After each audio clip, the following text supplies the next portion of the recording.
What's up, guys? Welcome back to the channel. So today we're going to be going over all of the brand new things that came out of a very long live stream. I'm going to go ahead and sum it up for you guys and give you guys some information rapid fire. So this is kind of basically too long, didn't watch, but I'll also give you guys bonus info. So starting right off, there is going to be another Diablo 4 beta, and you can all get access to it. You don't need to pre-purchase. All the classes are going to be available. It's basically kind of the same beta. You can play up to level 20, and it's pretty much the same. However, there is a bonus reward if you actually do this, and I'll show you guys what the reward looks like in a second. But the biggest piece of information that we actually got actually has to do with trade in the game. So starting right off, this is a full live stream that they did. This is all official news. It's not like data mine or anything like that. But you can actually get the wolf pack once again, so you get the pet wolf back bling if you do participate in the next server slam. Now, in addition to that, there is another reward, and that is if you defeat ashava at level 20, you get a bonus mount trophy. So those are the two rewards that you can get. If you already got the wolf, you don't have to re-get it again, but that's just basically a mount. It doesn't give you any stats, by the way. This is just the other next beta. Now, on top of that, the most important thing in this entire video that I do want to go ahead and play just for a second here so you guys can see from them word for word what they say about trade. This is massive. So they're talking about sacred items in this clip. I'm going to go ahead and play it real quick so you guys can understand for reference here. And you're talking about when you're talking about these sacred items, the level requirement for this ring, for example, is not 70, right? No. So the level, that's a great point, Joe. So the level requirement for this is actually to be set at the level at which you actually loot the item. So once again, we have trading in the game. If you are level 50 and you get a really, really great ring drop, that's going to be good for not quite your build, but like maybe you're playing a bleed barbarian. And this is really, really good for like a berserk build or like a big fury build. And you say, okay, I want to give this to you can hold on to it. That could be a really valuable item to trade because it could be that its eye power is such that it's like really good for a level 70 character, but the required level for the ring itself is level 50 because you got it at level 50. Okay, so it's kind of important. They're mentioning basically you can get an item that when it drops, it can actually have a very high power level that exceeds basically what the game would normally have. But the more important thing that we got out of that clip right there was that you can actually trade these sacred items. As far as I was aware of, we really didn't have that many options to trade items as far as uniques go in the game. Can uniques also be sacred? That's kind of another question that we'll have to check out later. But they also did show off a few new ancestral unique items. So there's unique items, and then there's ancestral, and then there's also sacred. Now, can an item roll to be in those tier? They haven't specified that yet. Now, these items, we've actually already seen these. These got data mined a while back ago, and if any of you guys do want to see every single one, they only showed off a few here. I literally have all of them in this video. It goes over every single unique item in the entire game. Again, these are data mined / leaked, but it's literally perfectly lines up with what was shown off. So there's nothing that would be like out of the ordinary here unless they add more new uniques. Now, in addition to that, there was also a Druid trailer that was released. Now, someone actually found this out, and this was also posted today, and I want to give you guys this new info. So if you look right here, in this screenshot, we can see the Druid, right? But this exact area is actually the arena of Diablo 3 that never was officially available to be played in the public. Now, I have played this version of Diablo 3. This one was available at BlizzCon, and they had structured PvP. It was a 3v3 matchup, and you would play in rounds. Now, this is legitimately a big tease here, potentially for a ranked arena PvP sort of mode, because this mode wasn't just like what they were talking about, and they've been kind of hinting towards releasing some sort of hints towards like big secrets, right? And so this could be the big secret, is they're going to have a setup where you can actually do ranked PvP. This is actually something that I have mentioned time and time again. I would love for them to have this, and I've said it many times before. It'd be really great if we have a ranked arena PvP system. Now, there's also other brand new PvP news. So the most important thing over here is actually this tweet that has actually asked, if you're playing Diablo 4 in hardcore, if you die, is it a permanent death in PvP? And the answer is yes. So this is Joseph. He's actually in the live stream. But anyways, he works on the game. Nonetheless, if you die in PvP, you are permanently dead. I know for some games, if you do PvP in any action RPG, sometimes they don't actually have you permadeath. There's also a few patch notes here. I actually did cover these, but I'm going to briefly go over them really fast, rapid fire. So in general, the freeze and stun is going to be a little bit easier to actually like apply to elite monsters. And then on top of that, they changed some of the legendary powers and updated them. But it's so vague that it doesn't really matter in terms of mentioning it, right? But for Barbarian is actually getting a buff, so it's going to be flat 10% damage reduction. They mentioned Whirlwind, but it's not specified, so it doesn't really matter too much.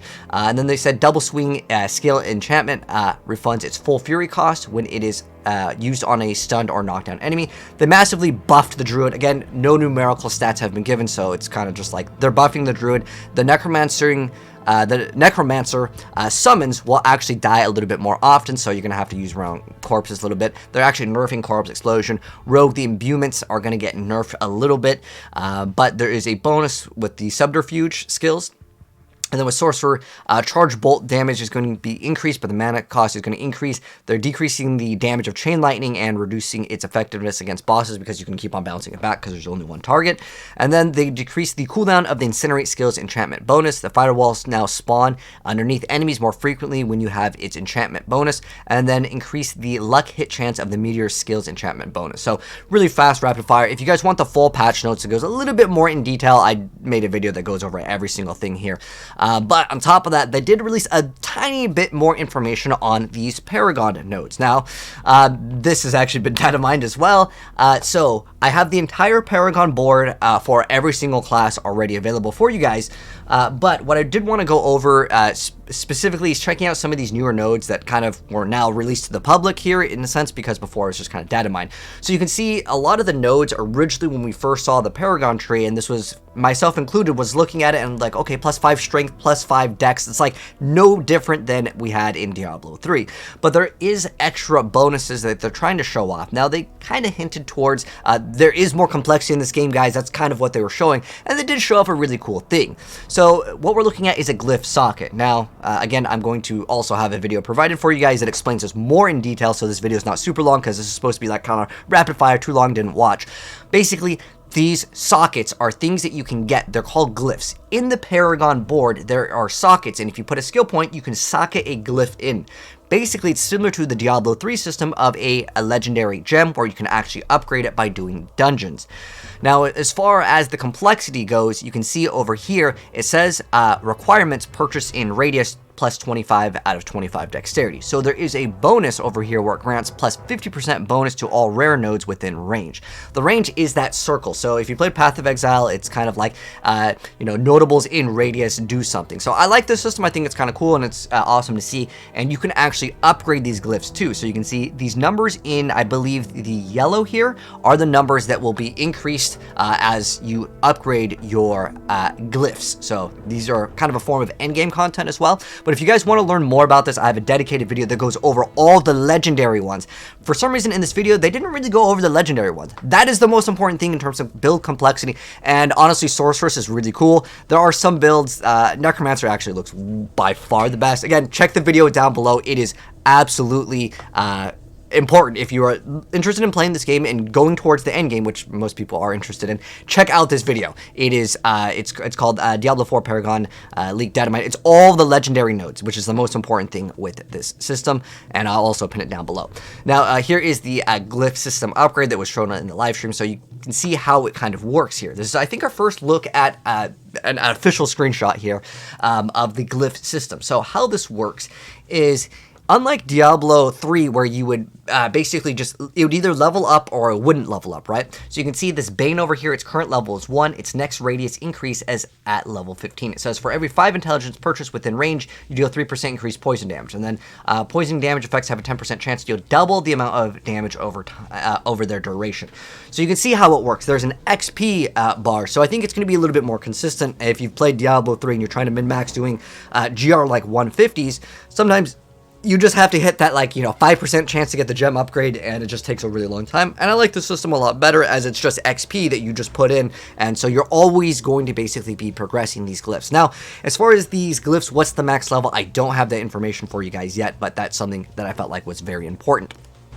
And lastly, they mentioned Hell Tides at targeting farming specific things. So what you're seeing right here is just a screenshot of the endgame content where there's areas that are kind of like these red zones. And once you go under these areas, what's going to happen is these monsters are going to be a little bit more tough, but they will drop these cinders that you can spend only on specific chests, and these chests will go away. And how it works is it'll say a amulet contains boots, and you just click on it and it's going to guarantee give you whatever category slot it is actually in. However, it will not guarantee which amulet or which boot drops. It's a random amulet or a boot or whatever the thing says on the chest, which is really good. It's just kind of some newer information that we have officially, as some of the stuff in the previous betas I can't talk about. But anyways, so that's gonna go ahead and wrap it up for the very long live stream. Let me know, guys, your thoughts on it. Are you guys excited about this new news and information with the whole new glyph system? I think it's actually pretty cool, and it's all going to come down to how complex these glyphs are. What I think is most interesting is they mentioned also in the live stream, in terms of complexity, some of these glyphs are going to be way more powerful than even legendary nodes and even unique items. And that makes me very excited, because the whole complexity in Diablo 4 really may come down to these glyphs. Now, can we trade glyphs? That's another thing. But I'm really excited to hear that we can trade sacred items in the game. And that's one of my favorite things in Diablo is, of course, trading. But anyways, that's going to go ahead and wrap it up. Thanks for tuning in, guys. If you guys enjoyed the video, drop a like on it. Check the videos in the pinned comment section below. And if you're new here and do want to see more, subscribe to the bell and you'll see more. And I'll see you in the next video. Take care. Peace out.